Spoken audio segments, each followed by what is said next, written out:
മോനെ മോനെ എടാ മക്കൾ വിശ്രമിക്കാണോ? എന്നാ കിടന്നോ. അല്ല ഞാൻ ചുമ്മാ കിടന്ന. ആണോ? പിന്നെ എന്തൊക്കെയുണ്ട് വിശേഷം? സുഖമായിരിക്കുന്നല്ലേ? സുഖമായിട്ടിരിക്കുന്നു. ഭയങ്കര ചൂടല്ലേ ഈ മുറിക്കകത്ത്? ഭയങ്കര ചൂടാ. നമുക്ക് ഈ മുറിക്കകത്ത് AC വെച്ചാലോ? നന്നായിരിക്കില്ലേ? വേണ്ട, ഞാൻ ടേബിൾ ഫാനിന്റെ കീഴിൽ കിടന്നോളാം. മതിയോ? മക്കളെ നന്നായിട്ടൊക്കെ വിശ്രമിക്കണം കേട്ടോ. എടാ അതെ, എടാ നീ ഈ വീട്ടിൽ നടക്കുന്ന വല്ലതും അറിയുന്നുണ്ടോ? എന്ത് വല്ലതും? അത് ശരി.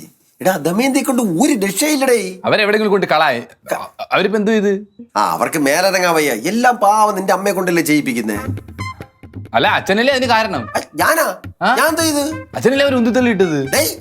അത് കൊള്ളാം. അപ്പൊ നീ ഇങ്ങനെയാണ് നാട് മൊത്തം പറഞ്ഞോണ്ട് നടക്കുന്നത്? അയ്യോ, ഞാൻ പറഞ്ഞോണ്ട് നടക്കുന്നതല്ല.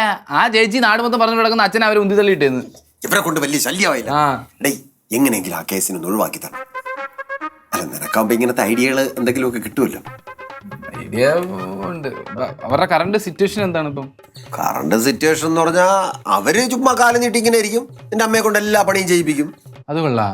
അമ്മച്ചിക്ക് പറഞ്ഞൂടെ അമ്മച്ചിക്ക് ജോലി ചെയ്യാൻ നിങ്ങൾ ചെയ്യണോന്ന്? ഇടാതെ അവർ കേക്കണ്ടേ? എന്നാ പിന്നെ മൈൻഡ് ആയിരിക്കണം.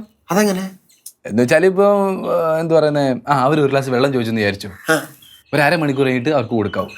അങ്ങനെ ഓരോ കാര്യങ്ങൾ അവർ ചോദിക്കുമ്പോൾ ഓരോ കാര്യത്തിൽ നമ്മൾ ഡിലേ ചെയ്യണം.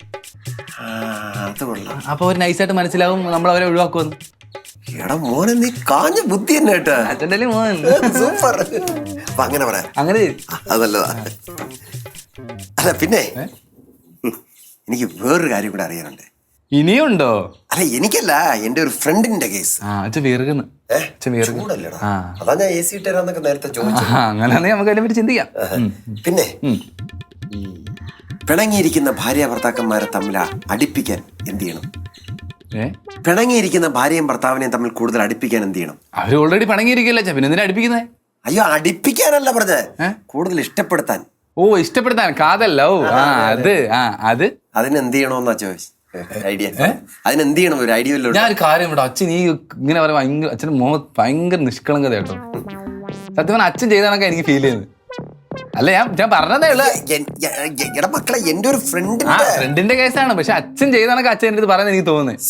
അപ്പൊ ഐഡിയ വേണം അല്ലേ? ഞാൻ കല്യാണം കഴിച്ചിട്ടില്ലല്ലോ, എനിക്കറിയത്തില്ല. അല്ല, നീ കല്യാണം കഴിക്കാത്ത നിന്റെ കുഴപ്പം കൊണ്ടല്ലോ, നിനക്ക് പെൺകുട്ടികളെ കിട്ടാത്തോണ്ടല്ലേ. അന്നേരം എനിക്കറിയത്തില്ലല്ലോ. അല്ല, അങ്ങനല്ല, ഇങ്ങനെയുള്ള കാര്യങ്ങൾക്കൊക്കെ നിനക്ക് നല്ല ഐഡിയ കിട്ടുമല്ലോ. അതുകൊണ്ട് എന്തെങ്കിലും പറയണ. ആ ഭർത്താവ് സംഭവം എന്താന്ന് വെച്ചാല്, ഈ ഫോൺ വഴിയിൽ എന്തോ ഒരു തെറ്റിദ്ധാരണ ഉണ്ടായതിന്റെ പേർത്താണ് അവര് തമ്മിൽ പിണങ്ങിപ്പോയത്. ഓ, ഫോൺ വഴി പ്രശ്നമാണല്ലേ? അതാണ്. അങ്ങനെ നീ ഫോൺ വഴി തന്നെ നേരിടാൻ പറ്റും. അതെങ്ങനെ? അതായത് പുള്ളിക്കാരൻ്റെ വിളിച്ച് പറയണം, അച്ഛന്റെ ഫ്രണ്ടില്ലേ, ആ ഫ്രണ്ടിനെ വിളിച്ച് പറയണം ഇന്നതുപോലെ. എന്ത് പേരെന്താ ഫ്രണ്ടിന്റെ? ഫ്രണ്ടിന്റെ ആൽഫ്രഡ് ഡിസൂസ. ആൽഫ്രഡ് ഡിസൂസ. വിളിച്ചിട്ട് പറയണം ഇന്നതുപോലെ ഭാര്യയുടെ മുമ്പ് വെച്ച് വേറെ ആരെങ്കിലും ഫോൺ ചെയ്യാൻ പറയണം. എന്നിട്ട് ഭാര്യ പൊക്കി പറയാൻ പറയണം. അങ്ങനെ പറഞ്ഞാൽ മതി. ഞാൻ ഏറ്റു. അല്ല, ഞാൻ ആ ഫ്രണ്ടിനോട് വിളിച്ച് പറയാന്ന് ഏറ്റെന്നാ പറഞ്ഞത്. അച്ഛന്റെ ഫ്രണ്ടുകൾക്കല്ല ഇപ്പൊ പ്രശ്നം അതല്ല. എന്ത് ചെയ്യാനടേ, കൂട്ടുകാരന്മാർക്ക് ഓരോ പ്രശ്നങ്ങളുണ്ടായ നമ്മളല്ലേ നിന്ന് പരിഹരിച്ചു കൊടുക്കേണ്ടത്. ഞാൻ ഇതോടെ കൂട്ടുകാർക്ക് വേണ്ടി പ്രശ്നങ്ങൾ പരിഹരിക്കാൻ പോയിട്ടുണ്ട്. ആണല്ലേ? അപ്പൊ ഞാൻ ആളിൽ ഊഞ്ഞാലില്ലേ, അവിടെ ഇരുത്തി എല്ലാരും സൽക്കരിച്ചിട്ടുണ്ട്. ഇത് മറ്റേ ഫ്രണ്ടിന്റെ ശരി, എന്നാ ഞാൻ പോട്ടെ. ബിസിനസ് മാമനെ കണ്ടാ തിരക്കെന്ന് പറയണേ. ഓ, ഞാൻ പറഞ്ഞേക്കാം. എന്നാ ശരി. പിന്നെ